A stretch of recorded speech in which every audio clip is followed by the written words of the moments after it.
कल मार्च खत्म हो गया था, कितने नंबर तक देखे? 80 तक।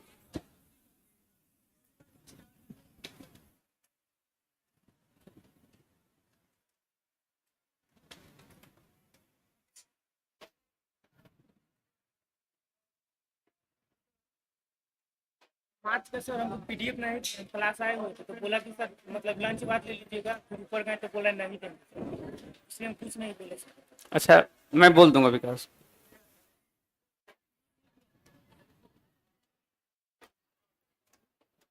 और कैसी चल रही है आप लोगों की तैयारी? इस बार 70 कितने लोग, अभी 71 कितने लोग अपेयर हो रहे हो? सभी लोग लगभग, हाँ, आपके बैच में। देखो, दो चीजें होता है, एक होता है अटेम्प्ट और एक होता है टारगेट। तो लगभग सबका तो टारगेट है ना? और अटेम्प्ट में होता है कि चलो दे के देखते, सबका टारगेट। तो क्या स्ट्रैटेजी में कोई बदलाव कर रहे हो? 2 विषयों का रिवीजन जीएस में और साथ में करंट अफेयर्स, ये काम हो रहा है ना? करंट अफेयर्स में आपको मैं बार बार बता रखा हूं बच्चे, अभी जो आप क्लास में पढ़ते हो ना, ये सबसे ज्यादा इंपॉर्टेंट है। अच्छा, एक बार सोचना कि पढ़ते क्या हो। मान लो 1 महीने में 150 करंट अफेयर्स के क्वेश्चन पढ़ रहे हो ना, इसका मतलब है कि पर डे 5 अपडेट्स आप औसतन ले रहे हो। तो भाई 5 अपडेट्स तो एक दिन में बीपीएससी के लिए इंपॉर्टेंट हो ही सकता है? नहीं हो सकता है। और मैं जब आपके लिए क्वेश्चन तैयार करता हूं ना, तो ये क्वेश्चन तैयार करने के दौरान मैं पूरी सावधानी बरतता हूं। आपको मान लो 150 क्वेश्चन में दे रहा हूं, तो मैं कम से कम हर दिन मेरे को 20 अपडेट्स आता है। तो कितना हो गया? लगभग 30 दिनों में 600, लगभग 600 के आसपास अपडेट्स होते हैं। और उसमें से आपको 140, 50, 60, अराउंड 150 के आसपास मैं आपको दे देता हूं। तो एक्चुअली होता है कि मैं सारे लाइन को गो थ्रू करता हूं, उसमें जो इंपॉर्टेंट है बस वही आपको यहाँ पे दिया जाता है। बात समझ में आ रही है ना? तो हमेशा ध्यान रखना है कि जो आपके क्लास में कंटेंट आपको मिल रहा है, ये बहुत बेहतरीन कंटेंट है। एक आपको सच्चाई में बता देता हूं, हाँ, आज इस बात को ध्यान में रखिएगा। आमतौर पे करंट अफेयर्स में क्या होता है कि जो करंट अफेयर्स के क्वेश्चंस आप देखते हो ना, आधा से ज्यादा लोग कॉपी पेस्ट करता है, कहीं से गया इधर उधर से कॉपी पेस्ट करके रख दिया, मैक्सिमम लोगों का। दूसरा क्या करता है लोग, दूसरा क्या करता है, वेंडर्स, बहुत सारे लोग ऐसे जो क्वेश्चन बना के बेच देता है। तो ये सब काम भी बहुत लोग करते हैं, लेकिन मैं आपको बहुत ईमानदारी के साथ बताता हूं, ये जो आप करंट अफेयर्स पढ़ते हो, इसमें एक एक शब्द मेरे हैं। ये जो आप देखते हो ना टैब, तो इसमें एक एक वर्ड मेरा होता है। तो बहुत मेहनत से तैयार होता है ना। और इसीलिए क्या होता है कि एग्जाम में क्वेश्चंस लड़ता है, इसीलिए एग्जाम में क्वेश्चंस क्या होता है, अपना लड़ता है। तो बहुत अच्छे से चीजों को कंज्यूम करना है, इसको ध्यान से आपको देखते चलना है। और जैसा मैं आपको बता रखा हूं, अभी मैं टॉपिक वाइज वाला कंटेंट भी आप लोगों के लिए रेडी कर दे रहा हूं। कौन सा कंटेंट अब आने वाला है? Topic wise. टॉपिक वाइज जो रहेगा ना, जबरदस्त मजा आ जाएगा, बस ऐसे बोलोगे। पिछली बार बहुत क्वेश्चन लड़ा है टॉपिक वाइज से, और मेरे कंटेंट को जानने वाले जितने भी बच्चे हैं, आप में से कई लोग होंगे, आपके सीनियर होंगे लॉज हॉस्टल किधर भी, वो आपसे जरूर बोलते होंगे कि भाई थोड़ा सा देना करंट वाला, क्योंकि सबको इसकी आवश्यकता है, इसके बिना कोई काम नहीं बनने वाला है। और मैंने सबसे अच्छा काम पता है क्या किया है? मैंने सबसे अच्छा जो काम किया वो ये है कि मैं केवल क्वेश्चन प्रोवाइड करता हूं, ना ही उसका एनालिसिस देता हूं उसमें, ना उसका आंसर लगाता हूं मैं। इससे क्या होता है कि आप क्लास में चीजों को पढ़ते हो, समझते हो, खुद से टिक लगाते हो। तो ये जो वर्क हमारा होता है, जो काम होता है, यही तो सीखने का तरीका है। अगर मैं चाहता तो उसका आंसर की भी तैयार कर लेता, तो मेरे पास है ही नहीं। मुझे कई बच्चे दिल्ली से फोन कर रहे हैं, यहाँ से फोन कर रहे हैं, सर करंट, हमें तो पीडीएफ भेज देता हूँ, अब देख लो कहीं से, क्योंकि मेरे पास सिर्फ पीडीएफ है, उसका आंसर जो है वो हमारे क्लास में रेडी होता है। बात समझ में आ रही है ना? तो आप लोगों को बहुत ध्यान से, अच्छा, हमारे बहुत सारे साथी हैं जो यूट्यूब पे अब क्या करेंगे, बहुत लोग ऐसे पढ़ो, ऐसे पढ़ो, ऐसे पढ़ो बिना मतलब का आपका दिमाग का दही करना स्टार्ट कर देंगे, बहुत लोग ऐसे हैं, हाँ, वाईटी के ऊपर। तो उन सब चीजों में आपको ध्यान नहीं देना, ठीक है? मैं खुद जानता हूँ, स्वयं वो लोग जो आपको ये सब बता रहे होते हैं, वो खुद गहन अध्ययन नहीं करते हैं, इंटेंस एनालिसिस नहीं करते हैं। आके यूट्यूब पे तो मैक्सिमम आपको पता ही है बच्चा क्या है, रिटेंशन, व्यूज का, सब्सक्राइबर्स का, कमेंट्स का, यही सब वहां का कहानी है। आपका करियर, आपके ऊपर क्या इंपैक्ट पड़ रहा है, डजंट मैटर, कोई महत्व तो नहीं रखता उनके लिए। बात समझ में आ रही है ना? तो हम लोगों ने बहुत अच्छे से इसमें अपना काम करना स्टार्ट किया है। वापिस से फिर से वही बात दोहराऊंगा आपके चेहरे पे मुस्कुराहट होगी जब आप क्वेश्चन पेपर पलटोगे। आपको उस समय सिर्फ मेरा चेहरा याद आएगा। इस बात समझ में आ रही है? ये मैं नहीं कह रहा हूं, ये मुझे पिछले बैच का फीडबैक है कि सर जब एग्जाम में क्वेश्चन पेपर पलटते हैं ना और करंट वाला क्वेश्चन में बस आप ही याद आते हो और 2:14-15 में तुरंत message, thank you thank you thank you sir, मजा आ गया, अच्छा हो गया। तो बहुत विश्वास के साथ ये सब बातें आपको मैं कह रहा हूं। करंट अफेयर्स के अंदर आप बेस्ट करोगे, इसका आपको भरोसा रखना है। चलिए तुम लोग अपने क्लास को आगे बढ़ाएंगे। अभी हम सब मार्च करंट अफेयर्स देख रहे हैं ना, मार्च का एमसीक्यू हम लोग यहाँ पे अभी देख रहे हैं। और मार्च का ये हमारा जो रहेगा आई थिंक थर्ड पार्ट होगा ना, तीसरा पार्ट होगा, तीसरा भाग होगा, तीसरा चौथा जो भी होगा। हम लोगों ने इसमें अभी तक क्वेश्चन नंबर 80 तक हम लोगों ने इसमें पढ़ा है और अब इसके आगे हम लोग यहाँ पे पढ़ने वाले हैं। अब इसके आगे हम लोग यहाँ पे पढ़ने वाले हैं। चलिए तो यहां से हम लोग स्टार्ट करेंगे प्रश्न संख्या 81 से। आपको याद है पिछले वर्ष 2024 में इलेक्शन से ठीक पहले प्रधानमंत्री नरेंद्र मोदी ने क्रिएटर्स अवार्ड दिया था, जो सोशल मीडिया एक्सेस करते हो, दिया था ना। मैथिली ठाकुर को भी एक अवार्ड मिला था, याद है? वो अवार्ड था कल्चरल अवार्ड। मैथिली ठाकुर को कौन सा मिला था? Cultural award. और उस समय प्रधानमंत्री ने कहा था कि हम चाहते हैं कि जो डिजिटल क्रिएटर्स हैं उनको और प्रोत्साहन मिले, उनको और इंसेंटिव मिले ताकि वो लोग ज्यादा काम कर सकें। तो अभी रिसेंटली गवर्नमेंट ऑफ इंडिया ने क्या किया है, एक फंड की घोषणा किया है और उस फंड का नाम क्या रखा है? Digital content creators fund. तो आपसे यह पूछा जा रहा है कि गवर्नमेंट ऑफ इंडिया ने कितने अमाउंट का, कितने वॉल्यूम का डिजिटल क्रिएटर्स फंड को एस्टैब्लिश करने का घोषणा करा है? तो $1 बिलियन का। कितने का घोषणा हुआ है? $1 बिलियन का, $1 बिलियन का। अब आपके मन में प्रश्न होगा कि सर डिजिटल कंटेंट क्रिएटर्स को सरकार इंसेंटिव क्यों दे रही है? मन में प्रश्न होगा ना, तो ध्यान से आप सुनोगे। देखो हम सभी लोग क्या हैं? हम सभी लोग ह्यूमन कैपिटल है, मानव पूंजी है, ऐसा ना? अगर आप एक अच्छे डॉक्टर बनते हो, इंजीनियर बनते हो, अधिकारी बनते हो, तो देश समाज को, सरकार को लाभ नहीं है उससे। कोई बढ़िया क्रिकेटर है या बढ़िया क्रिएटर है तो उससे सरकार को लाभ है ना। अब जितना क्रिएट करिएगा वैल्यू, उतना उस पर लगेगा टैक्स और गवर्नमेंट को उतना मिलेगा रेवेन्यू। तो अच्छी बात है ना भाई, सरकार के लिए बुरा थोड़ी है। तो सरकार क्या कर रही है कि डिजिटल कंटेंट क्रिएटर्स को और ज्यादा प्रोत्साहन देने के लिए फंड का गठन कर रही है और उस फंड का साइज कितने का है? $1 अरब। कितना बड़ा ये फंड है। तो इसको हम लोगों ने यहां पे देख लिया। अच्छा, बार बार हम लोग कोई भी सरकार की घोषणा जब पढ़ते हैं तो उस घोषणा में हम लोग इन्हीं का फोटो क्यों देखते हैं?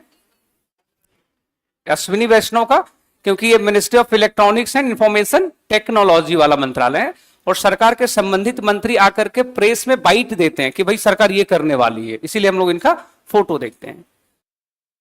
नेक्स्ट है कि कौन सा देश $3 बिलियन अमेरिकी डॉलर के निवेश के साथ दुबई में FDI करने वाला सबसे बड़ा सोर्स है? अच्छा, इतना हिंदी इंग्लिश में बोल देते तो दिक्कत नहीं ना फिर उसको पढ़ना। मैंने बोला दुबई में सबसे ज्यादा FDI कौन सा देश करता है, तो सबसे ज्यादा कौन कर रहा है भाई? परसेंटेज ही देख लो यहां पे। सबसे ज्यादा कौन कर रहा है? दूसरे में, तीसरे में और चौथे में। तो हमें पूछा पहला नंबर में, तो आंसर इसका क्या कर देंगे हम लोग? भारत। तो सर दुबई में सबसे बड़ा इन्वेस्टर कौन है? भारत। इंडिया के लोग जो है दुबई में सबसे ज्यादा इन्वेस्ट करते हैं और दुबई जो है उसको मिनी इंडिया भी कहा जाता है। दुबई को क्या बोलते हैं? Mini India. और अभी आप देखोगे कि भारत में हर एक व्यक्ति का एक ड्रीम सिटी है दुबई। जितने सेलिब्रिटी लोग रहते हैं वो सब ऑलमोस्ट जाकर दुबई में बस चुका है और दुबई में बसना लगभग लोगों का सपना है। तो भारत, वहां नियम क्या होता है कि अगर आपको दुबई में बसना है, वहां का अगर सिटीजनशिप चाहिए आपको, तो वहां पे आपको इन्वेस्ट करना होगा। अगर आप इन्वेस्ट कर दोगे सिटीजनशिप मिल जाएगा। तो इंडिया वहां पे सबसे बड़ा इन्वेस्टर है। भारत के लोग सबसे ज्यादा पैसा इन्वेस्ट कर रहे हैं। टोटल इन्वेस्टमेंट में इंडिया कितना कंट्रीब्यूट कर रहा है? 21.5%। अगला क्वेश्चन है कि एशिया प्रशांत क्षेत्र में 40 मिलियन से अधिक यात्रियों वाले सर्वश्रेष्ठ हवाई अड्डे के लिए 2024 हवाई अड्डा सेवा गुणवत्ता पुरस्कार किसे दिया गया है? पूछ रहा है कि बताओ सर्विस क्वालिटी अवार्ड किसको मिला है? सर्विस क्वालिटी, जिसकी सबसे अच्छी क्वालिटी की सेवाएं हैं, सर्विस है एशिया पैसिफिक रीजन में। तो साथियों ये एयरपोर्ट का नाम है छत्रपति शिवाजी महाराज इंटरनेशनल एयरपोर्ट मुंबई।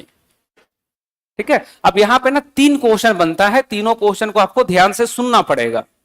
अगर आप सुन लोगे तो तीनों कंफ्यूजन दूर हो जाएगा। वापस से मैं रिपीट करूंगा, सुनते चलना। देखो, अगर आपसे पूछा जाएगा कि इंडिया का सर्वश्रेष्ठ एयरपोर्ट कौन सा है, बेस्ट एयरपोर्ट कौन सा है, कैंपेगौड़ा इंटरनेशनल एयरपोर्ट बेंगलुरु। सबसे बेस्ट एयरपोर्ट कौन सा है, कैंपेगौड़ा, लिखा हुआ है यहाँ पे। हाँ, तो लिख लेना बेस्ट एयरपोर्ट। कैंपेगौड़ा कैसा एयरपोर्ट है, सर्वश्रेष्ठ एयरपोर्ट है, बेस्ट एयरपोर्ट है। ठीक है, फिर दूसरा पूछा जाए कि बताओ इंडिया का सबसे बिजिएस्ट एयरपोर्ट कौन सा है, इंदिरा गांधी इंटरनेशनल एयरपोर्ट। तो ये ना तीनों शब्दों पे ध्यान देना, पूछ क्या रहा है, वर्ड्स क्या है। अगर बिजिएस्ट पूछेगा तो इंदिरा गांधी, बेस्ट पूछेगा तो कैंपेगौड़ा, और अगर पूछेगा सर्विस क्वालिटी बेस्ट किसका है तो कौन सा हो जाएगा उसमें, मुंबई का। उसमें कौन सा हो जाएगा, मुंबई का। तो लिखा हुआ क्वेश्चन ही, तो तीनों आप लोग एक बार रिकॉल कर लेना। हाँ, कहीं दिक्कत नहीं होनी चाहिए। अच्छा, इसको याद रखने का भी तरीका बहुत आसान है। आसान कैसे, जैसे देखो, अगर बीजीएस पूछेगा तो भाई सबसे ज्यादा जो मूवमेंट है तो दिल्ली में ही है। दिल्ली का एयरपोर्ट जो है भाई इंटरनेशनल एयरपोर्ट है, दिल्ली में दुनिया भर के डिप्लोमेट्स आते जाते रहते हैं, तो सबसे बिजी कौन रहेगा, दिल्ली। और मुंबई में, मुंबई का एयरपोर्ट कैसा है, मुंबई का एयरपोर्ट हमने बोला सर्विस क्वालिटी अच्छी है, तो भाई मुंबई थोड़ा लग्जरियस सिटी है तो सर्विस अच्छी मिलेगी ना। और कैंपेगौड़ा क्या है, कैंपेगौड़ा जो है, ये कैंपेगौड़ा को बोला गया है कि इंडिया का बेस्ट एयरपोर्ट है। बेस्ट एयरपोर्ट में व्यक्तिगत रूप से अपना अनुभव बता सकता हूं, मैं लगभग 2-3 बार वहां पे गया हूं, ज्यादा तो नहीं गया। सच में बेस्ट एयरपोर्ट है। हालांकि बेंगलोर सिटी से बहुत बाहर है, मतलब पटना से बेंगलोर जितना टाइम लगेगा आपको जाने में, उतना टाइम आपको कैंपेगौड़ा इंटरनेशनल एयरपोर्ट से बेंगलोर जाने में लगेगा। बात समझ में आ रही है, इतना दूर रखा गया, बहुत दूर है मतलब, और इतना ट्रैफिक। आपको पता है एशिया का दूसरा स्लोएस्ट सिटी का नाम है बेंगलोर। बेंगलोर में 1 घंटा में औसतन 10 किलोमीटर ट्रेवल होता है। बेंगलोर में 10 किलोमीटर ट्रेवल करने में आपको लगभग 1 घंटा, गाड़ी चलता ही नहीं है, ऐसे रुके रहोगे। हम लोग का फ्लाइट था 10 बजे, पहुंच गए थे वहां पे लगभग 11:30 पौने 12 में पहुंच गए, और ऑफिस पहुंचना था तो ऑफिस पहुंचे थे 2:30 या 3 बजे। बेंगलोर में घूम रहे थे। स्मार्ट सिटी कौन बोलता है, तो आईटी, लेकिन हाँ बहुत कमाल का जगह। कमाल का क्या है, आईटी का बड़ा बड़ा बिल्डिंग मिलेगा, और लड़के सारे आईटी सेक्टर में काम कर करके थक जाता है, तो वहां पे ना पब कल्चर होता है। सैटरडे संडे ऑफ, और शाम में बजेंगे डीजे, और वहीं पे अपना सारा एंजॉय कर लेना। फिर सोमवार को ऑफिस पहुंच जाना है लैपटॉप लेके, टप टप टप टप करते रहना। तो ये तीनों नाम याद रह जाएगा हम लोगों को ना, कोई कंफ्यूजन होगा क्या, बिजिएस्ट, बेस्ट और सर्विस क्वालिटी में बेस्ट, तीनों नाम हम लोग को याद रखना है। नेक्स्ट हमारे सामने है कि बताओ भारतीय बल्लेबाज जिसको ICC player of the month चुना गया है, नाम क्या इनका, शुभमन गिल। नाम क्या इनका, देखो आईसीसी ना हर एक महीने प्लेयर, बेस्ट प्लेयर का अवार्ड का घोषणा करता है, हर मंथ ये करता है ना। तो अब ये आपको थोड़ा सा मैं बता दूं, देखो ये वाला प्रश्न आपके एग्जाम में नहीं आएगा। आपका एग्जाम होना है कब, अगस्त में, तो आपको पूछा जाएगा जुलाई तक का, जून और जुलाई का। जून और जुलाई में अगर कोई बेस्ट अवार्ड मिला है तब पूछेगा, और उसमें भी इंडियन होना चाहिए। ऐसे तो हर महीने फॉरेनर ही होते कोई ना कोई। फरवरी का पूछा, उसका तो भी कितना रिपीट हो चुका होगा, तो आपको इसमें ध्यान देने की आवश्यकता फिलहाल नहीं है। आगे बढ़ो, digital transformation award 2025, digital transformation award 2025 से किसे सम्मानित किया गया है भाई, आरबीआई को। किसको सम्मानित किया गया है, आरबीआई को। और ये अवार्ड स्पॉन्सर करता है सेंट्रल बैंकिंग लंदन। स्पॉन्सर्ड कौन करता है, देता कौन है, ये sponsored by central banking London, ये अवार्ड को देने का काम करता है। वर्ड पे ध्यान देना, वर्ड है डिजिटल ट्रांसफॉर्मेशन के लिए। किसके लिए अवार्ड मिला है, डिजिटल ट्रांसफॉर्मेशन को। तो आज हमारा आरबीआई जो है ये पूरी दुनिया में सबसे बेस्ट डिजिटल सर्विसेज प्रोवाइड कर रहा है, डिजिटल ट्रांसफॉर्मेशन से गुजर रहा है। और इसकी जो सबसे बेस्ट क्वालिटी जो है, सर्विस जो है, वो है यूपीआई। कौन सी सर्विस है वो, यूपीआई। यूपीआई हम लोगों को बहुत आम सर्विस लगता है, नहीं कि मोबाइल निकाले, स्कैन किए, पैसा दे दे, इसमें कौन सा जादू है, लगता है नहीं लगता हम लोगों को। लेकिन आप सोचो कि इसमें इतना बड़ा जादू है कि अमेरिका आज तक ये जादू नहीं कर पाया। यूपीआई अमेरिका थोड़ी बना पाया है, अभी अमेरिका शुरू किया है। यूपीआई को बनाने वाला देश कौन है? इंडिया। और इंडिया से इस टेक्नोलॉजी को कई सारे कंट्री मेमोरेंडम करके अपने यहां लागू कर रहे हैं, जैसे फ्रांस, यूएई, श्रीलंका, नीदरलैंड, बहुत सारे देश इसको ले रहा है। तो हमारे देश में सबसे बेस्ट क्वालिटी जो है वो अभी डिजिटल ट्रांसफॉर्मेशन हमारे देश में चल रहा है। और इसीलिए बोला जाता है, देखो कोई भी जो इन्वेंशन होता है या कोई इनोवेशन होता है ना, वो स्टार्टिंग में ना आपको लगेगा कि बहुत बड़ा चीज है, लेकिन जब वो यूज टू हो जाता है तो लोगों को लगता है तो मामूली चीज है।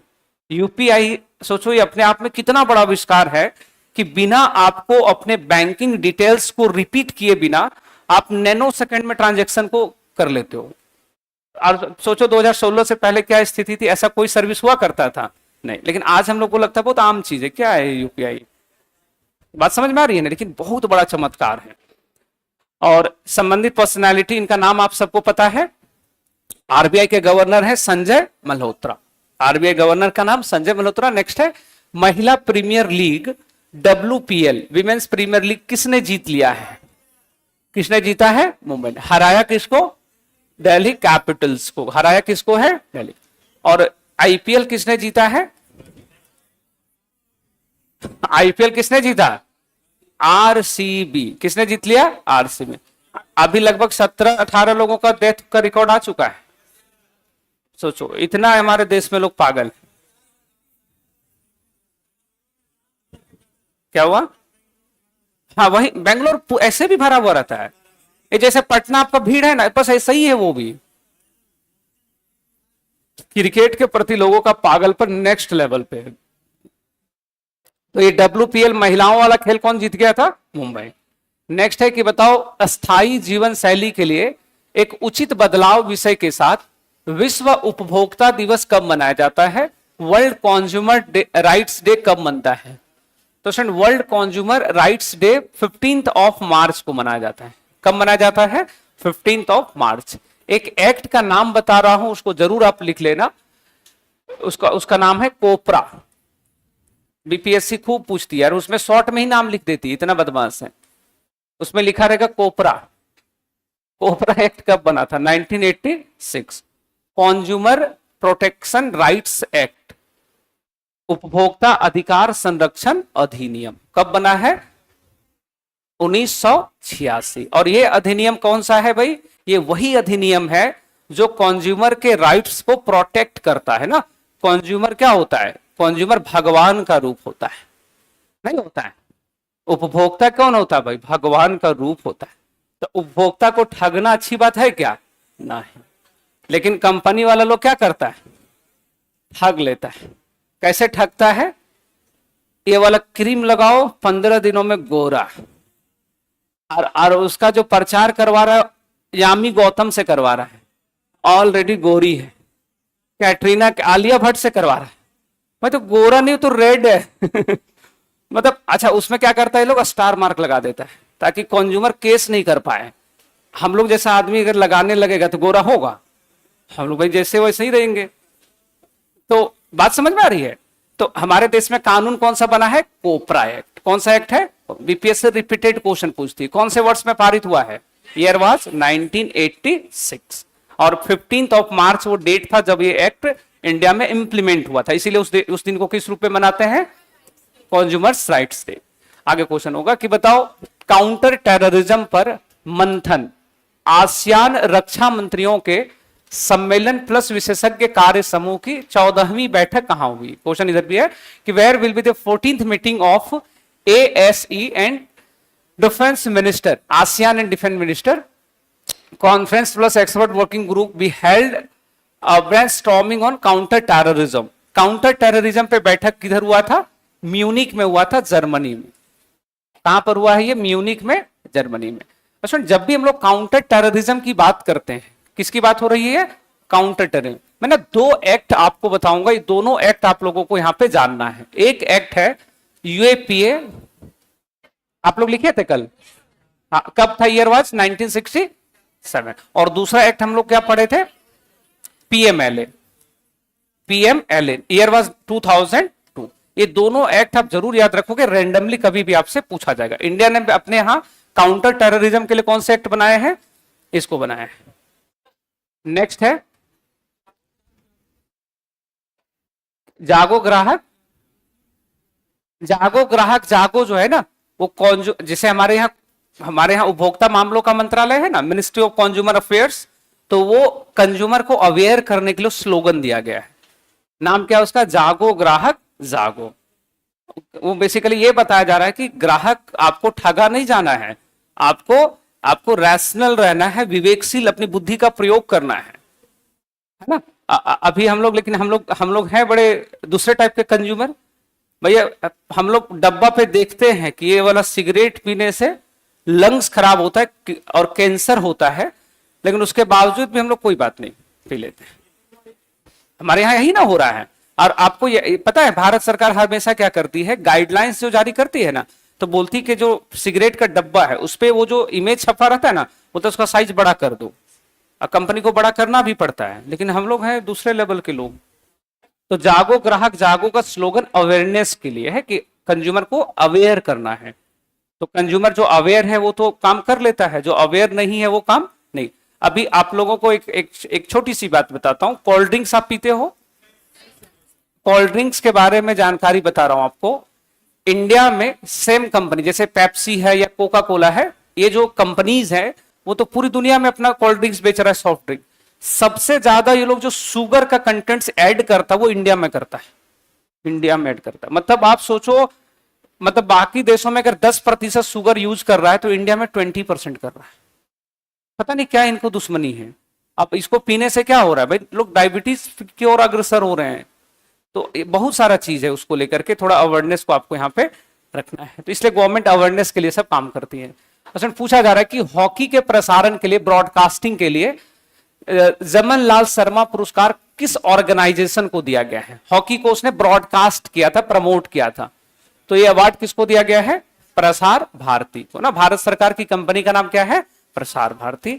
और प्रसार भारती ने कौन सा ओटीटी प्लेटफॉर्म लॉन्च किया है? वेब्स। नाम क्या उसका? वेब्स। तो ये आप जरूर याद रखोगे। नेक्स्ट क्वेश्चन है कि केंद्र सरकार ने चंद्रयान 5 मिशन को मंजूरी दे दिया है। यह मिशन भारत को किस वर्ष चंद्रमा पर मानव मिशन भेजने का लक्ष्य है? 2040। एक बार हमें वर्ष रिपीट कर देना। चंद्रयान पहला कब हुआ है? आवाज नहीं आई। 2008। दूसरा 2019। तीसरा 2023। चौथा 2037 और पांचवा 2040। ये वाला मिशन बाकी मिशन से थोड़ा हट के है ना। कैसे हट के है? It will be humanoid mission. ये मानव को भेजने वाला मिशन होने वाला है। तो ये सब आपको यहाँ पे जानकारी रखना होगा। 2008, 19, 23, 27 और 40। नेक्स्ट है ईरान, रूस और एक और कौन सा कंट्री है जिसने ओमान की खाड़ी में संयुक्त नौसैन्य अभ्यास समुद्री सुरक्षा बेल्ट 2025 को करा है? मैरीटाइम सिक्योरिटी बेल्ट 2025 में ईरान, रसिया और एक और कौन सा देश शामिल है? तो एक और देश जो शामिल है वो है चाइना। आप इस फ्लैग को भी देख करके इसमें देख सकते हो। इंडिया का फ्लैग कहीं भी आपको इसमें नहीं दिख रहा होगा। नेक्स्ट है कि अमेजन, अल्फाबेट के गूगल और मेटा प्लेटफॉर्म ने किस वर्ष तक परमाणु ऊर्जा क्षमता को 3 गुना करने के लिए, 3 टाइम्स उसको बढ़ाने के लिए वैश्विक पहल का समर्थन करने वाले रेजोल्यूशन लेटर में प्रतिज्ञा पर हस्ताक्षर कर दिया है? तो उसमें टारगेट ईयर है 2050। कब का है? 2050। बस एक वर्ड पे यहां पे ध्यान देना, जो न्यूक्लियर पावर है, न्यूक्लियर पावर, इसको क्या करना है? 3x करना है। न्यूक्लियर पावर को कितना करना है? 3 गुना करना है।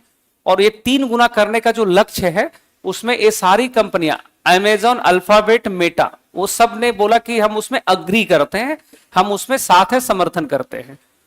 नेक्स्ट क्वेश्चन होगा कि किस देश के साथ मिलकर भारत सरकार ने वार्षिक रायसीना डायलॉग के 10वें संस्करण का नई दिल्ली में आयोजन किया है? तो उसमें रायसीना डायलॉग की बात हो रही है, तो नई दिल्ली में ही होगा। रायसीना हिल कहां पे है? रायसीना पहाड़ी जो है वो कहां पे है? नई दिल्ली में। तो अभी ये हर साल होता है। अभी कौन सा संस्करण हुआ? कौन सा एडिशन था? 10th addition. पूछ रहा है कि इसमें चीफ गेस्ट कौन था, ये किस देश के साथ मिलकर आयोजन हुआ है? तो देश का नाम होगा न्यूजीलैंड। न्यूजीलैंड के पीएम है क्रिस्टोफर लक्सन, वो इस वर्ष चीफ गेस्ट थे, क्रिस्टोफर लक्सन। तो वो इस वर्ष जो है वो चीफ गेस्ट थे, इनका नाम आपको याद रखना है। और रायसीना हिल्स के बारे में हम लोगों ने पहले भी चर्चा किया हुआ है कि देखो रायसीना जो है ना, रायसीना अरावली माउंटेन रेंज का ही हिस्सा है, दिल्ली शहर उसी पे बसा हुआ है। तो रायसीना डायलॉग हर साल कहां होता है? दिल्ली में। बड़ा कॉमन क्वेश्चन होगा कि रायसीना डायलॉग कहां, तो रायसीना डायलॉग कहां पे? दिल्ली में। पूछेगा इस वर्ष जो हमारा आयोजन हुआ है उसमें चीफ गेस्ट कौन था? चीफ गेस्ट कौन थे? न्यूजीलैंड के पीएम क्रिस्टोफर लक्सन, है ना। इसमें लगभग 135 देश शामिल हुए हैं। कितने पार्टिसिपेंट थे इसमें? 135 देश जो है इस वर्ष पार्टिसिपेट इसमें किए थे। मेंस का अगर होता आपको तो इसका पूरा पढ़ के जाना होता कि रायसीना डायलॉग के मेजर डिस्कशंस क्या थे, मुख्य बातें क्या थी इस आयोजन का। तो आपको इसको यहाँ पे ध्यान रखना है। आगे बढ़ते हैं, नेक्स्ट हमारे सामने क्या जानकारी है। तो नेक्स्ट जो हमारे सामने जानकारी होगी वो है कि भारत और किस देश के बीच द्विपक्षीय नौसैन्य अभ्यास के 23rd एडिशन वरुण 2025 हुआ है। तो ये आपने लोगों भी इधर देख के आपने अंदाजा लगा होगा किसके साथ हुआ है? फ्रांस के साथ। वरुण एक्सरसाइज इंडिया और फ्रांस। प्रधानमंत्री युवा लेखक परामर्श योजना युवा 3.0 में किस उम्र तक के लोग शामिल हो सकते हैं? किस उम्र तक के? 30। नेक्स्ट है, अंतरराष्ट्रीय खगोलीय संघ ने शनि को 128 नए चंद्रमा मिले, कुल चंद्रमाओं की संख्या कितना है? जो हमारा जो सैटर्न है उसको 128 उसका न्यू मून्स का पता लगा। पूछ रहा है कि शनि जो प्लैनेट है उसका टोटल नंबर ऑफ सैटेलाइट्स कितने हो गए हैं? तो टोटल नंबर ऑफ सैटेलाइट हो गया है 274। कितना हो गया उसका टोटल नंबर? 274। आप यहां ध्यान देना, हमने वर्ड यूज किया है, ये किसके द्वारा ऑथराइज किया जा रहा है? International astronomical union. जो हम लोग जो भी पढ़ते हैं एस्ट्रोनॉमी के बारे में, वो सारी बातों को वैलिडेट कौन करता है? IAU। तो अभी अगर पूछा जाएगा आपसे एग्जाम में बीपीएससी में कि बताओ सैटर्न के टोटल नंबर ऑफ जो मून्स हैं वो कितने हैं, तो हम लोग बोलेंगे 274। अभी रिसेंटली कितना नया डिस्कवर हुआ है? 128। लोकसभा ने AI संचालित बहुभाषी संसदीय संचालन संसद भाषिनी शुरू किया है। पूछ रहा है इसको शुरू करने के लिए किसके साथ इसने समझौता किया है? एक AI पावर्ड जो है ना, एक मल्टीलिंगुअल ट्रांसलेटर के रूप में काम करेगा जिसका नाम होगा संसद भाषिनी। पूछ रहा है संसद भाषिनी कौन डेवलप किया है? तो देखो एक बात आप लोग अभी तुरंत सुन लेना, गवर्नमेंट ऑफ इंडिया का कोई भी डेवलपमेंट रहेगा, चाहे वो कोई एप्लीकेशन पूछे, पोर्टल पूछे, कुछ भी, वो सारा एक ही मिनिस्ट्री करती है। और मिनिस्ट्री कौन है? वो ministry of electronics and information technology. सरकार का कोई भी टेक्नोलॉजी वाला काम होगा सब यही करती है। काम क्या रहेगा संसद भाषिनी का? अलग अलग भाषाओं में डॉक्यूमेंट्स को ट्रांसलेट करना है with the help of AI। किसके मदद से करना है? AI। और आपको शायद ये भी हम लोगों ने चर्चा किया होगा कि संसद में पहले 10 भाषा था, अब 6 भाषा और ऐड कर दिया गया है। टोटल कितनी भाषाओं में ट्रांसलेशन है? 16। तो 16 भाषा में ट्रांसलेशन कैसे होगा? अलग से उसके लिए एक होगा ना। तो क्या डेवलप हुआ है? संसद भाषिनी। भारतीय ग्राहकों को डिजिटल साक्षरता पहल के लिए बी एन एम्पावर्ड कंज्यूमर की शुरुआत किसने किया है? एक नया इनिशिएटिव लॉन्च किया गया है, बी एन एम्पावर्ड कंज्यूमर। ये डिजिटल लिटरेसी के लिए है। तो साथियों इसको शुरू किया है मेटा ने। किसने स्टार्ट किया है? मेटा। और वापस से विषयों को समझना, अभी इंडिया में सबसे ज्यादा जो यूजर्स हैं सोशल मीडिया पे, वो कहां पे है? मेटा पे। इंडिया में चाहे वो फेसबुक हो, व्हाट्सएप हो या इंस्टाग्राम हो, इस तीनों का पेरेंट कंपनी कौन है? मेटा। और भारत में सबसे बड़ा जो फ्रॉड चल रहा है वो चल रहा है सोशल मीडिया के थ्रू। सोशल मीडिया पे आए दिन आप लोगों को भी कुछ ना कुछ आते रहता होगा, ये वाला लिंक पे क्लिक कर लो, ये वाला प्रोडक्ट सस्ता आ रहा है, सुनते हैं ना? S25 मात्र 12,000 में, देखते हो एकदम अट्रैक्टिव एड आता है। उसमें आपको क्या होता है कि आप मतलब फंस जाते हो। उसमें सबसे बड़ा बात आपका पैसा ठगा गया वो नहीं है, सबसे बड़ा बात है कि आपका डेटा भी ले लिया, सारे बैंक डिटेल सब कुछ ले लिया। उसके बाद कितना ठगा जाओगे उसका कोई हिसाब नहीं है। तो गवर्नमेंट ऑफ इंडिया ने be an empowered consumer programme जो है किसके साथ मिलकर शुरू किया है? मेटा के साथ। किसके साथ शुरू किया भाई? मेटा। नेक्स्ट क्वेश्चन होगा कि इंडिया एआई मिशन किसके साथ मिलकर, देखो किसके साथ मिलकर में आंसर हो गया है, गेट्स फाउंडेशन के साथ मिलकर एआई आधारित समाधान विकसित करेगा। इंडिया ना एक डेवलपमेंट कर रहा है, वो है एआई बेस्ड सॉल्यूशन। कौन सा सॉल्यूशन डेवलप कर रहा है इंडिया? AI based solution. तो पूछ रहा है कि हमारा जो इंडिया एआई मिशन था, कि इंडिया एआई मिशन किसके साथ मिलकर कोलैबोरेट करेगा? तो गेट्स फाउंडेशन के साथ। किसके साथ मिलकर ये लोग काम करेंगे? गेट्स फाउंडेशन के साथ। नेक्स्ट हमारा है शुभंकर उज्ज्वला के साथ खेलो इंडिया पैरा गेम्स का सेकेंड एडिशन, दूसरा संस्करण कहां हुआ है? तो साथियों ये हुआ मेजर ध्यानचंद स्टेडियम में, मेजर ध्यानचंद स्टेडियम में, नई दिल्ली में। बस ये वर्ड अगर बदल दिया जाए, पैरा गेम्स के जगह लिखा जाए यूथ गेम्स, ये युवा गेम, तो आंसर हमारा हो जाएगा बिहार।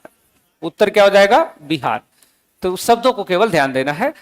तो पूछ रहा है इसका शुभंकर क्या था, तो इसका मस्कट जो चुना गया था वो नाम उसका क्या है? उज्ज्वला।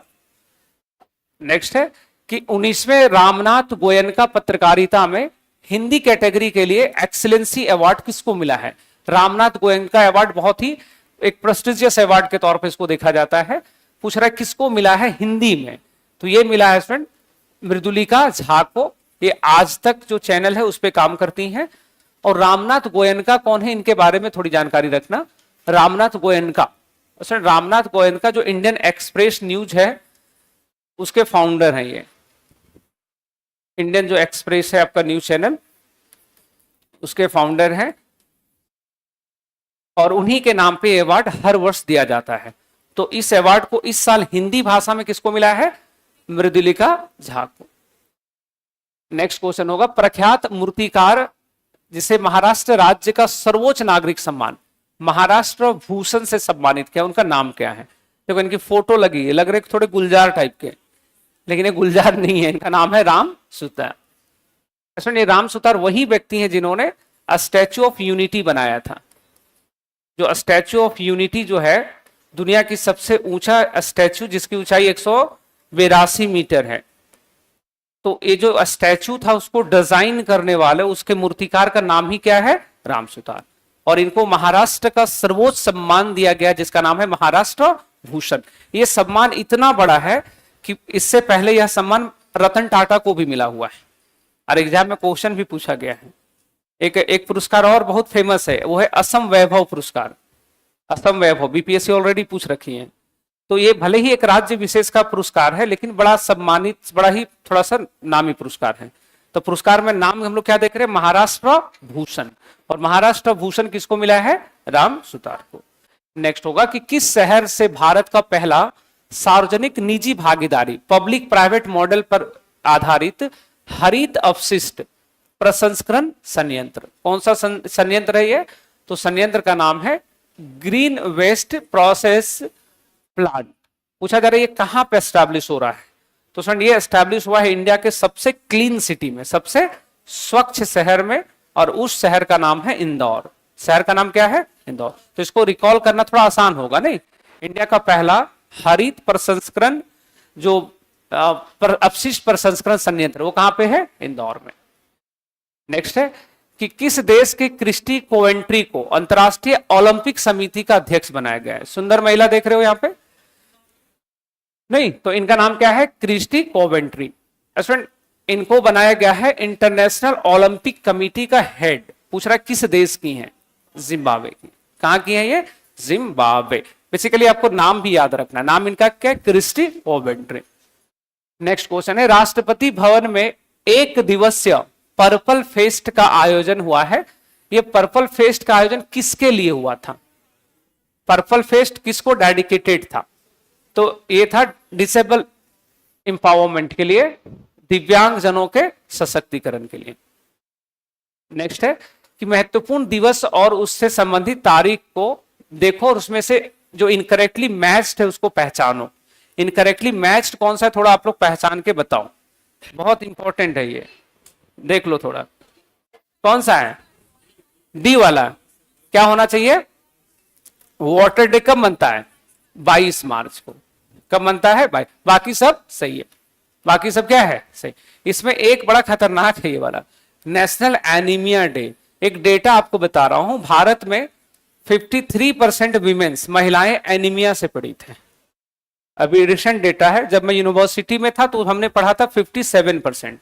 हमको लगा कि नया डेटा है NFHS 5 का, तो बहुत घटा हो ना, 53%। एनीमिया से पीड़ित कितने प्रतिशत महिलाएं हैं? एनीमिया से पीड़ित मतलब सीधे भाषा में बात करो, उनके शरीर में खून की कमी है। तो अब आपको समझ में आ रहा है कि अभी भारत के घरों में लड़ाई स्टार्ट हो गया होगा। अभी इंडिया में सुबह हुआ ना लड़ाई शुरू, कवाली स्टार्ट नहीं, लड़ाई शुरू कहां से होता है? गिल्ला तौलिया बेड पे क्यों रखे, वहां से लड़ाई स्टार्ट होगा। और उस लड़ाई का अंत होगा कि हमको इतना पता होता तो तुमसे शादी ही नहीं करते। मेरा ही मती मारा गया था कि तुमको हाँ बोल दिया हमने। नहीं यही सब होता है कि नहीं? नहीं मैं नहीं कहता, मेरी अच्छी लॉटरी लगी है, आई एम वेरी हैप्पी।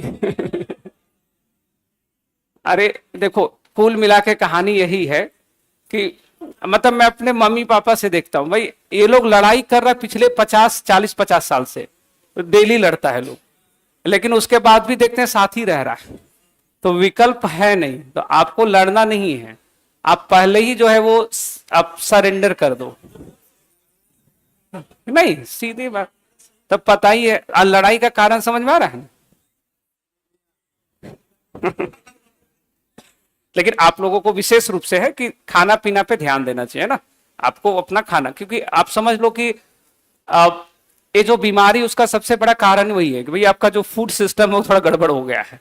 आप फूड सिस्टम गड़बड़ क्यों नहीं हुआ? लड़का लोग का खाना जो है शुरू से इन लोग का टाइट है, 10 रोटी सुबह 10 रोटी रात में, 4 कटोरा सब्जी।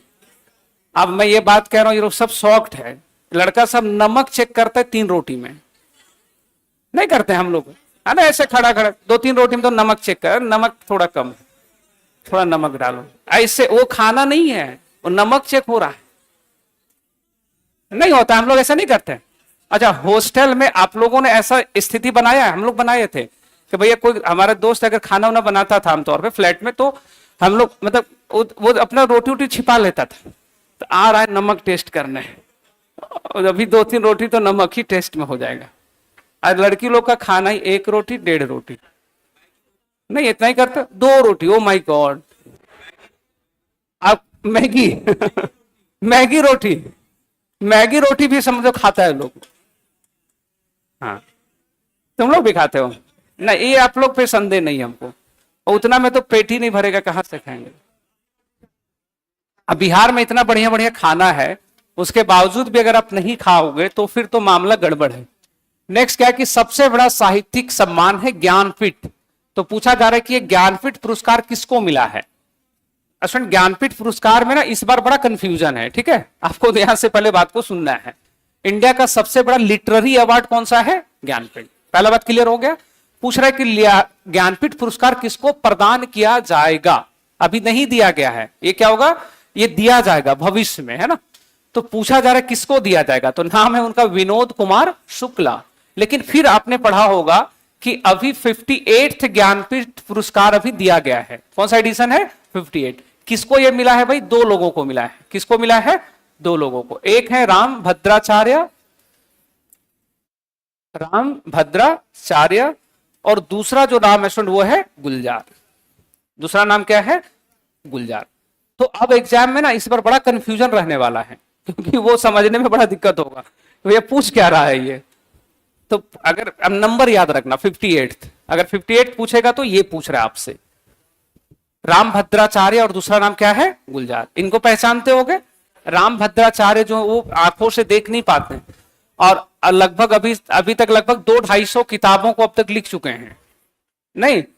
और एक नाम और क्या है? गुलजार। ये जो इंडिया में 90s के दशक में जो लोग प्रेम मोहब्बत करता था ना लोग, तो सबका शायरी लिखना, गाना लिखना, सब यही करते थे।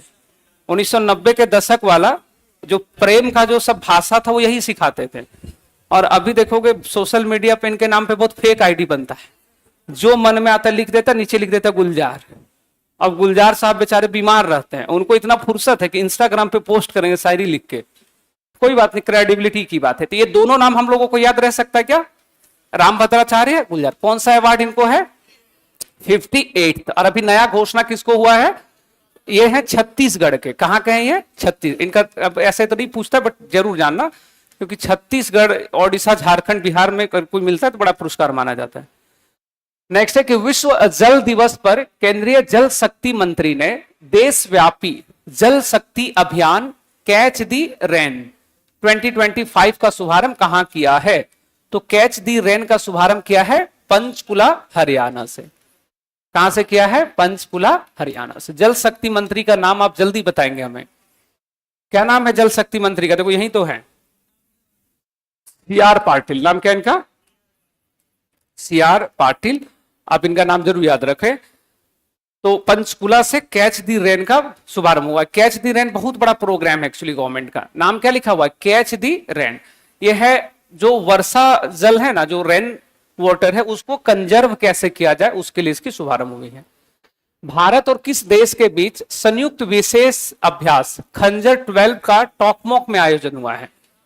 भारत और किर्गिस्तान। वर्ल्ड हैप्पीनेस इंडेक्स में 147 देशों में भारत का स्थान, भारत पहले कहां था? 126। अब कहां पे? 100। पहला नंबर में फिनलैंड, पहला में, सबसे लास्ट में, आवाज नहीं आया, अफगानिस्तान। भारत से ज्यादा खुश कौन है? वजह पता आपको? नेक्स्ट है बायो सारथी पहल का शुरुआत किसके द्वारा किया गया है? कौन सा पहल है ये? बायो सारथी। तो फ्रेंड बायो सारथी बेसिकली जो है, बायो सारथी ये इट्स डेडिकेटेड टू टेक्नोलॉजी। ये जो बायोटेक स्टार्टअप है, गवर्नमेंट उनको हेल्प करने वाली है, बायोटेक स्टार्टअप्स। तो उसके लिए सरकार ने इसका शुभारंभ किया है। और जब मैं बायोटेक कह रहा हूं तो आपको पता है अर्थ साइंस मिनिस्टर है डॉक्टर जितेंद्र सिंह। नाम क्या उनका? डॉक्टर जितेंद्र सिंह। तो उन्होंने इसका शुभारंभ किया है। पारंपरिक सिग्मो महोत्सव कहां होता है? गोवा में। साथियों सिग्मो महोत्सव जो है गोवा में रहने वाले हिंदुओं का एक बड़ा ही महत्वपूर्ण त्योहार है। और ये कहां पे होता है? गोवा में। जब हमारे होली मनाया जाता है ना, तो वहां पे सिग्मो फेस्टिवल होता है। नेक्स्ट है किस संगठन ने स्थानीय उद्योग और आर्थिक विकास को बढ़ावा देने के लिए फ्रंटियर सीड पैसिफिक प्रोग्राम का शुभारंभ कर दिया है? वो कौन सा ऐसा ऑर्गेनाइजेशन है जो रीजनल डेवलपमेंट के लिए, है ना, जो local industries and economic development के लिए जो है लॉन्च किया हुआ है frontier seed programme, pacific programme. तो फ्रेंड इसको शुरू किया है एडीबी ने। किसने स्टार्ट किया है? एडीबी। जब मैं एडीबी कहता हूं तो ये 2-3 बातों को आपको ध्यान में रखना है। एक तो हेडक्वार्टर आपको ज्ञात होगा, मनीला फिलीपींस। ये तो बहुत आम सा सवाल होता है, आप सब जानते हैं इसके बारे में। मनीला कहां पे? फिलीपींस में। दूसरा पूछता है कि ये एस्टैब्लिश कब हुआ है? तो फ्रेंड ईयर वाज 1966 जब ये एस्टैब्लिश हुआ है। और तीसरा क्वेश्चन पूछेगा आपसे कि बताओ कि एशियन डेवलपमेंट बैंक में मेंबर्स कितने हैं, अभी सदस्य कितने हैं? तो ध्यान से लिखोगे, पहले था 68, एक और सदस्य जुड़ गया है इजराइल। तो अब जो है इसका संख्या बढ़कर हो गया है 69। कितना हो गया ये? 69। और ये अभी ये वाला प्रश्न आपके परीक्षा में बन जाना चाहिए ना कि निवेस्ट मेंबर कौन है एडीबी का? तो निवेस्ट मेंबर कौन है इसका? इजराइल। पहले कितना था? 68, अब कितना हो गया है? 69। Headquarter Manila. बना कब है? सबसे ज्यादा लोन इससे कौन लेता है? एडीबी से सबसे ज्यादा पैसा कौन लेता उधार? पाकिस्तान। चेयरमैन का नाम देखना पड़ेगा। हाँ, नाम रिकॉल नहीं कर पा रहा हूं, निवेस्ट नहीं है, बहुत पहले से ही कोई है, नाम मैं भूल रहा हूं। नेक्स्ट है कि संशोधित लोकसभा और राज्यसभा सदस्यों का वेतन कितना होगा? जल्दी बताओ। वेतन कितना? 1,24,000। ये सब तो डिटेल्स पढ़े हुए हम लोग। नेक्स्ट है कि किस देश के जल वैज्ञानिक, एक जल वैज्ञानिक है गुंटर ब्लासॉल, उनको स्टॉकहोम वाटर अवार्ड दिया गया है। स्टॉकहोम वाटर अवार्ड मिला। पूछ रहे किस कंट्री के हैं? ऑस्ट्रिया के हैं। कहां के हैं ये? तो ऑस्ट्रिया। नेक्स्ट होगा कि हाल ही में किस दिग्गज भारतीय अभिनेता और पद्म पुरस्कार विजेता को यूके संसद अवार्ड मिला है? किसको मिला है? चिरंजीवी को। नेक्स्ट है कि भारतीय रिजर्व बैंक के अनुसार भारत में धन प्रेषण के शीर्ष स्रोत कौन से देश है? देखो ये बड़ा इंपॉर्टेंट क्वेश्चन है, परीक्षा में आपसे पूछा जाएगा। दो बातों को पहले आप नोट करो क्वेश्चन आपसे पूछ क्या रहा है ये, रिमिटेंसेस पूछ रहा है। क्या पूछ रहा है आपसे ये, रेमिटेंसेस। रेमिटेंसेस का मतलब बेसिकली ये है कि भारत के बाहर जितने भी लोग रहते हैं, इंडिया हो गया हमारा, तो इंडिया के बाहर अलग अलग देशों में लोग रह रहा है ना, तो सबसे ज्यादा पैसा इंडिया को कहां से भेजा जाता है। तो 2-3 डेटा आपको यहां पे नोट, सबसे ज्यादा पैसा कहां से आता है, पहला में, दूसरा में, तीसरा में और चौथा में सिंगापुर। सबसे ज्यादा पैसा चौथे नंबर पे कहां पे, सिंगापुर। पूछा जाएगा कि इंडिया ने कितना रेमिटेंसेस प्राप्त किया है, टोटल कितना पैसा विदेशों से हमारे देश को आया है, तो इट्स अराउंड $125 बिलियन। इतना पैसा हमारे लोगों ने विदेशों से कमा के भेजा है। एक अलग क्वेश्चन बनेगा एग्जाम में कि सबसे ज्यादा फॉरेन रेमिटेंसेस कौन सा देश प्राप्त करता है ग्लोबल वाइड, तो सबसे ज्यादा इंडिया, दूसरे नंबर में चाइना और तीसरे नंबर में मैक्सिको। तीसरे में कौन है, मैक्सिको। ये तीनों देश का नाम आपको याद रखना होगा। दुनिया में सबसे ज्यादा विदेशों से पैसा कहां पे आता है, इंडिया, चाइना, मैक्सिको। भारत में सबसे ज्यादा पैसा कहां से भेजा गया है, अमेरिका, दूसरा में यूएई, तीसरा में ब्रिटेन, चौथा में सिंगापुर। तो ये सब आपको याद रखना है। आप लोग भी पैसा भेजेंगे क्या विदेशों से, आप लोग तो यही कमाएंगे। हाँ, नहीं तो एक होता है हवाला मनी, पढ़ोगे इकोनॉमिक्स में कि क्या होता है। हवाला दूसरा टाइप का होता है, आप यहीं रहिएगा और आपका पैसा बैठे बैठे सिंगापुर में जमा हो जाएगा। लेकिन ये सब हमारा केजीएस का विद्यार्थी नहीं करेगा। क्या आप लोग करेंगे? जब भी ईमानदारी का बात करते तो आप लोग का आवाज एकदम धीमा हो जाता है। सब बैच में हम देख रहे हैं, जब भी बोलते हैं कि ईमानदार ऑफिसर बनोगे, अभी भी सब लोग नहीं बोला है। क्या विचार है, पूरा समेट देना है। देखो सिस्टम सेट कर देना है। एक बात है, देखो कोर बातें जो है, लालच अगर करेंगे पेट कभी नहीं भरेगा। और अधिकारियों की एक समस्या मैं बता रहा हूं, मैं अपने कई सारे छात्र को, कई सारे अपने मित्र को मैं जानता हूं, बहुत पैसा बना लिया है, बहुत पैसा। लेकिन आपको बताएं, रात में सोते समय कम से कम 4-5 गो दवा खा के सोता है।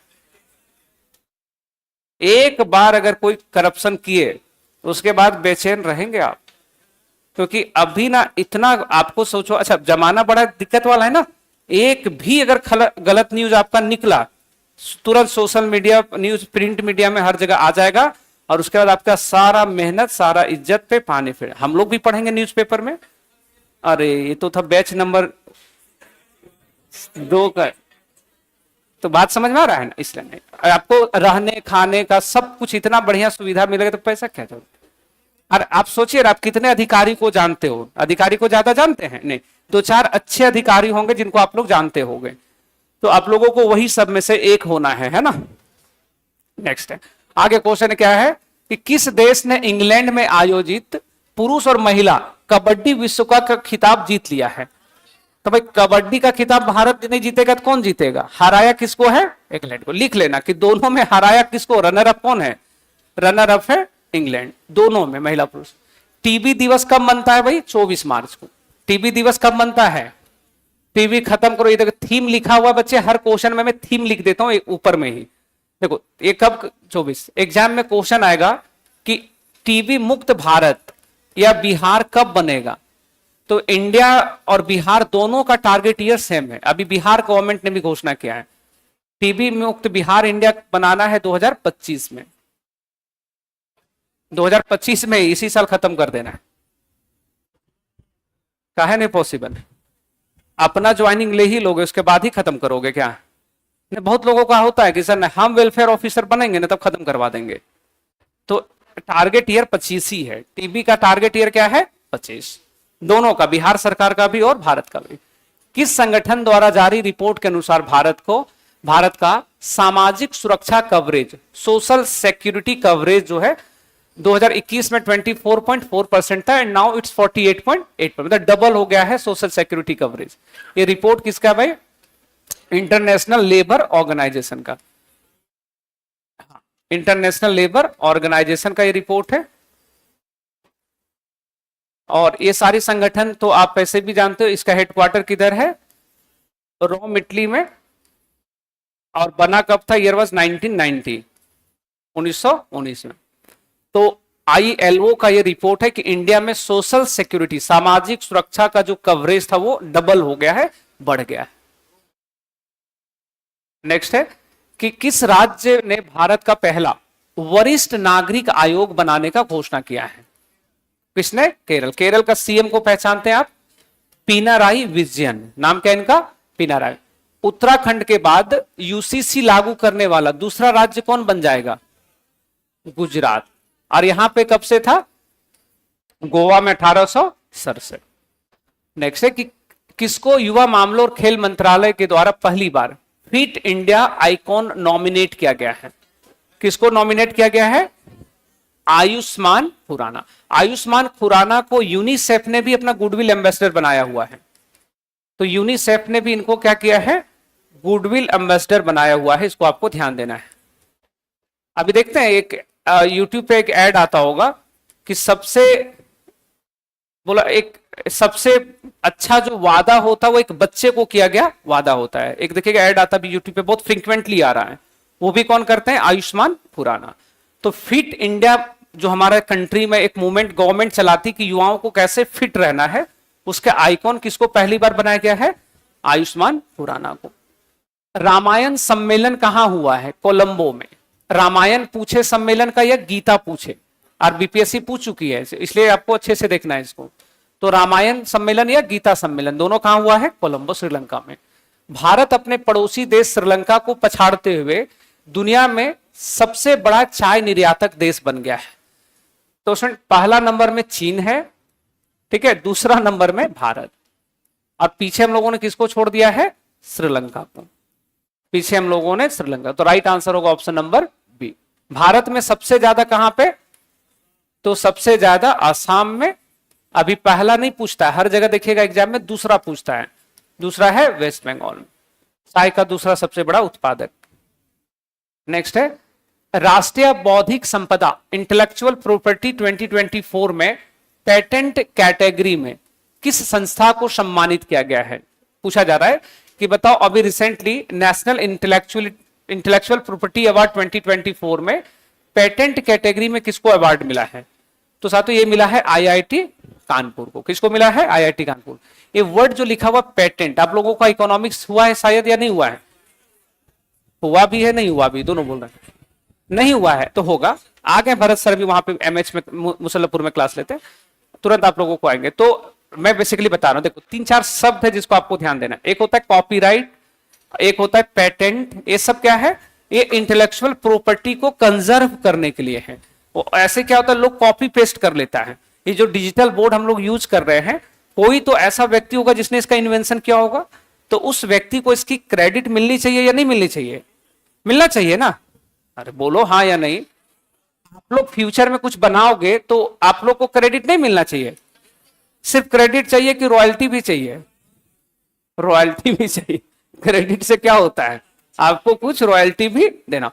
तो पेटेंट का मतलब होता है कि कुछ नया इनोवेशन करना, ये नया कुछ इन्वेंशन करना, और रॉयल्टी उसको देना पड़ेगा, एक अमाउंट आपको पे करेगा। तो भारत में सबसे ज्यादा पेटेंट को रजिस्टर कराने वाली जो संस्था है, उस संस्था का नाम क्या है? आईआईटी कानपुर। नेक्स्ट है कि किस राज्य को एकीकृत जल संसाधन प्रबंधन में उत्कृष्टता 2024 अवार्ड दिया गया? वाटर मैनेजमेंट में एक अवार्ड होता है जिसको बोलते हैं excellence in the integrated water resource management. तो इस साथ में ये अवार्ड मिल गया है तमिलनाडु को। किसको मिला है? तमिलनाडु। किस देश की पूर्व राष्ट्रपति डिल्मा वाना रूसेफ को न्यू डेवलपमेंट बैंक एनडीबी का अध्यक्ष बनाया गया है? तो साथियों ये है ब्राजील की। कहां की है? ब्राजील की। ब्राजील की फॉर्मर प्रेसिडेंट है ना। और इनको बनाया गया है न्यू डेवलपमेंट बैंक का अध्यक्ष। जब हम न्यू डेवलपमेंट बैंक कह रहे हैं बच्चे, तो आप याद रखना इसी को कहते हैं ब्रिक्स बैंक। इसी को कौन सा बैंक कहते हैं हम लोग? BRICS bank. और ब्रिक्स बैंक आप समझ ही रहे हो, ये जो ब्रिक्स के देश जितने भी हैं, उस ब्रिक्स बैंक का ही अध्यक्ष। ये लगभग 2014-15 में बैंक बना हुआ है, बहुत नया ही है, बहुत पुराना बैंक नहीं है। तो इस ब्रिक्स बैंक को वापस रीअपॉइंट हुआ है। रीअपॉइंटमेंट किसका हुआ है? डिल्मा वॉन रूसेफ का। कौन सा शहर एशिया में अरबपतियों की राजधानी बन गया है? तो साथियों, एशिया में अरबपतियों की राजधानी, तो सबसे ज्यादा एशिया में अरबपति कहां रहते हैं? दूसरे में मुंबई। अब आपको एक डेटा दे रहा हूं मैं, इसको ध्यान से सुनो। आपको ये जानना है कि पूरी दुनिया में अरबपति बिलियनर्स कितने हैं। तो total number of billionaires in the world, पूरी दुनिया में बिलियनर्स की संख्या है 3442। ये नंबर याद रखना। इस पूरे धरती पे कितने अरबपति लोग हैं? 3442। इतने ही अरबपति लोग हैं मात्र। ये डेटा मात्र हो सकता है क्या? मात्र ही तो है, आप लोग भविष्य में नहीं बनने वाले हो। नहीं नहीं, तुम लोग नहीं बनना। तुरंत बोला सर, तब तो करप्शन करेंगे सर। उसके बाद देखो, उसके बाद आप इसमें से एक चीज और नोट करना कि ये जो 3442, इसमें से ना सबसे ज्यादा जो है वो है यूएसए में। सबसे ज्यादा कहां पे है? यूएसए में है 870। उसके बाद है चीन में, चाइना में है 823। उसके बाद है इंडिया में। इंडिया में कितना है भाई? तो इंडिया में है ओनली 284। इंडिया में मात्र 284, इतना ही है। अब ये तो हम लोग एशिया के शहरों को देखे हैं। तो आपके मन में प्रश्न होगा कि भाई वर्ल्ड में कौन सा शहर है जहां सबसे ज्यादा बिलियनर्स रहते होंगे? ये सवाल है कि नहीं मन में आपका? अगर नहीं है तो नहीं बताएंगे। है तो दुनिया में सबसे ज्यादा बिलियनर्स जिस शहर में रहते हैं उस शहर का नाम है न्यूयॉर्क। शहर का नाम क्या है? न्यूयॉर्क। दूसरा सबसे ज्यादा जिस देश में रहते हैं उसका नाम है मॉस्को। रशिया का शहर का नाम क्या है? मॉस्को। इन सारे शहरों को आपको नोट करना है। अच्छा, फिर आपको लग रहा होगा कि इंडिया के लोग यहां कैसे पीछे रह गए हैं। तो आपको मैं एक डेटा बताता हूं, वापस से समझने का प्रयास करना। इंडिया के जो मैक्सिमम बिलियनर्स जो हैं वो अपनी सिटीजनशिप को या इंडिया से दूसरे देशों में कर चुके हैं। तो इसलिए आपको ये नंबर कम दिख रहा है। एक ट्रेंड है इंडिया का कि कोई भी जब व्यक्ति बिलियनियर बनता है ना, तो वो इंडिया की सिटीजनशिप को माइग्रेट करता है। वो जाके कनाडा का सिटीजनशिप ले लेगा, अमेरिका का ले लेगा, दुबई का ले लेता है, और इसी वजह से इंडिया में कम है। मैक्सिमम जो ये डेटा पढ़ रहे हो यूएसए में और चाइना में, उसका भी लिस्ट निकालोगे तो उसमें मिलेंगे इंडियन अमेरिकन। इंडिया का ही है लेकिन अब कहां का है वो? अमेरिका। वजह क्या है? वजह है high tax rate and low social overhead facility. जो समाज में जो सुविधाएं मिलती है एकदम मिनिमम क्वालिटी का। सर्विसेज है युगांडा का, टैक्स लगेगा अमेरिका का। नहीं है। आपको छोटी सी बात बताता हूं। एक इंडिया में जो सबसे हाई इनकम करने वाला व्यक्ति वो 30% इनकम टैक्स पे करता है। कितना परसेंट? 30। मतलब 100 रुपया कमा रहा है तो 30 रुपया सरकार को दे रहा है। उसके बाद उसको अलग से सरचार्ज भी देना है 10-12% का। लगभग कितना हो गया? 40-42%। बाजार में कुछ भी ले रहा है, बोतल खरीद रहा है, मोबाइल खरीद रहा है, घर खरीद, उसमें जीएसटी अलग से दे रहा है। तो बेसिकली बिलियनर्स के अंदर ये ट्रेंड होता है कि भाई हम इतना टैक्स क्यों पे करेंगे। बिजनेस उजनेस सब यही रहेगा, वो सिटीजनशिप को केवल इंडिया से माइग्रेट कर लेता है। तो ये डेटा हम लोगों को क्लियर रहेगा। हाँ, ये जो आप लोग मुंबई और संघाई वाला पढ़ रहे हो ना, ये बड़ा क्वेश्चन बनेगा। इसलिए बनेगा क्योंकि इसका ठीक पिछला रिपोर्ट जो आया था उसमें मुंबई ने बीट कर दिया था संघाई को। अभी पिछला जो रिपोर्ट था ना उसमें सबसे ज्यादा बिलियनर्स कहां पे थे? मुंबई में। तो अभी फिर से रिकॉर्ड वापस से संघाई को चला गया है। इसलिए सवाल आपसे पूछा जाएगा, बनेगा प्रश्न। कोसी मेची अंतर्राज्यीय लिंक परियोजना को मार्च 2023 तक पूरा करने के लिए बिहार को कितना पैसा दिया जाएगा? तो बिहार को इतना, ये जो कोसी मेची अंतर्राज्यीय इंटर स्टेट लिंक प्रोजेक्ट था, इसको बजट में घोषणा हुआ था, याद है? बजट जो 25-26 का आया था उसी में सरकार ने बोला था कि कोसी नदी में जो बाढ़ की समस्या है उसको दूर कर देंगे। और इसके लिए कौन सा प्रोजेक्ट लॉन्च हुआ है? Inter state link project. तो सरकार ने उसके लिए इतना पैसा जारी किया है। तीनों सेनाओं का संयुक्त अभ्यास है प्रचंड प्रहार। पूछ रहा है ये प्रचंड प्रहार कहां पर आयोजित हुआ है? कहां पर हुआ है? अरुणाचल प्रदेश में। पूछ रहा है कि भारत और रूस की सेना के बीच होने वाला द्विवर्षीय अभ्यास का नाम है इंद्र, बंगाल की खाड़ी में किस तट पे हुआ है? तो बच्चे ये तट है चेन्नई। कौन सा तट है? चेन्नई। हाल ही में किसके द्वारा नई दिल्ली में आयोजित राष्ट्रीय पर्यावरण सम्मेलन का इनॉग्रेशन किया गया है? द्रौपदी मुर्मू। भारत ने भूकंप प्रभावित म्यांमार को सहायता देने के लिए कौन सा अभियान चलाया था? ऑपरेशन ब्रह्मा। ऑपरेशन सद्भाव के सामने लिखना साइक्लोन यागी। कौन सा साइक्लोन था ये? Cyclone Yagi. और ये नाम आपको जरूर याद रखना, एग्जाम में ऑलरेडी आया हुआ सवाल है ये। इसमें 4-5 देश प्रभावित हुआ था, इंक्लूडिंग उधर आपका फिलीपींस, मलेशिया, थाईलैंड, म्यांमार, सारे देश। तो ये अलग ऑपरेशन था, ये अभी हाल में चला है। नेक्स्ट है, एशिया का सबसे बड़ा अंतर महाविद्यालय तकनीकी और उद्यमशीलता महोत्सव, inter university technology and entrepreneurship expo, जिसका नाम है टेक कृति। पूछा जा रहा है इसका इनॉग्रेशन किसने किया है? तो CDS अनिल चौहान, जनरल अनिल चौहान। 21 जून को योग दिवस मनाया जा रहा है। थीम लिखा हुआ, एक पृथ्वी एक स्वस्थ स्वास्थ्य के लिए योग। पूछा जा रहा है ये शुरू कब हुआ है? तो बच्चा अगर घोषणा पूछेगा तो घोषणा हुआ था 2014 में, लेकिन पहली बार मनाया कब गया है? तो पहली बार मना था 2015। अभी 2025 में जो योग महोत्सव का जो आयोजन होगा बच्चे, यह है नासिक में। शहर का नाम जरूर याद रखोगे। अभी सबसे बड़ा जो प्रोग्राम होता है जिसमें PM खुद जाते हैं, ये कार्यक्रम कहां होने वाला है? नासिक में। आमतौर पे जो इलेक्शन ईयर होता है ना, वहीं पे इसका आयोजन होता है। तो इलेक्शन ईयर में तो भाई बिहार में होना चाहिए था, मुझे था कि इस बार बिहार में लोग करवा देगा, लेकिन इस बार नहीं हुआ है। इस बार कहां पे हुआ है? नासिक में। जहां इलेक्शन वहीं पे इसका आयोजन होगा। रांची में हुआ, इंदौर में हुआ, गुवाहाटी में हुआ, इधर वाला ट्रेंड थोड़ा सा छूट गया है। तो अभी कहां पे होगा? Nashik.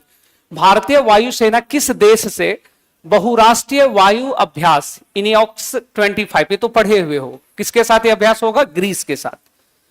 Towards zero waste in fashion and textile, इस थीम के साथ अंतरराष्ट्रीय शून्य अपशिष्ट दिवस, इंटरनेशनल जीरो वेस्ट डे कब मनता है? एवरी ईयर 30 मार्च को। अगला सवाल है कि भारतीय बैंक संघ, इंडियन बैंक एसोसिएशन में अध्यक्ष किसको बनाया गया है? तो स्टूडेंट अध्यक्ष बनाया गया है, जो इंडिया के सारे बैंक हैं उनका एक समूह है, उसका अध्यक्ष बनाया गया है चला श्रीनिवासलू शेट्टी। ये SBI के चेयरमैन है बच्चे। किसके चेयरमैन है ये? SBI। SBI में एक गार्ड भी रहता है, वो भी बहुत, तो उसके तो चेयरमैन है, और एग्जाम में आपसे डायरेक्ट क्वेश्चन पूछ सकता है। अगला सवाल है, हेक्स 20 का नीला उपग्रह किस स्पेस एजेंसी के सहयोग से प्रक्षेपित हुआ है? तो कौन सा स्पेस एजेंसी ने? स्पेसएक्स ने। ये जो कंपनी है साथियों, ये केरल का एक स्पेस स्टार्टअप है। केरला का एक स्पेस स्टार्टअप कंपनी है, और इसको स्पेसएक्स ने मदद किया था, इसलिए बड़ा आपसे इसमें सवाल पूछा जा सकता है। तो हम लोगों ने इसमें मार्च माह का खत्म कर दिया, ठीक है। अब मार्च खत्म हो गया, कल हम लोग क्या करेंगे? अप्रैल का आराम से थ्योरी पढ़ लेंगे, और फिर उसमें सारे क्वेश्चंस को लगा लेंगे, ठीक है। आप लोगों को मैं बार बार कह रखा हूं, कहीं पे कोई डाउट होता है आप उसको मार्क करके वापस से हमसे डिस्कस करवा लेना, कोई समस्या तो नहीं है ना। तो अब हम लोगों ने देखो, जनवरी हो गया, फरवरी हो गया, मार्च हो गया, अभी फिर अप्रैल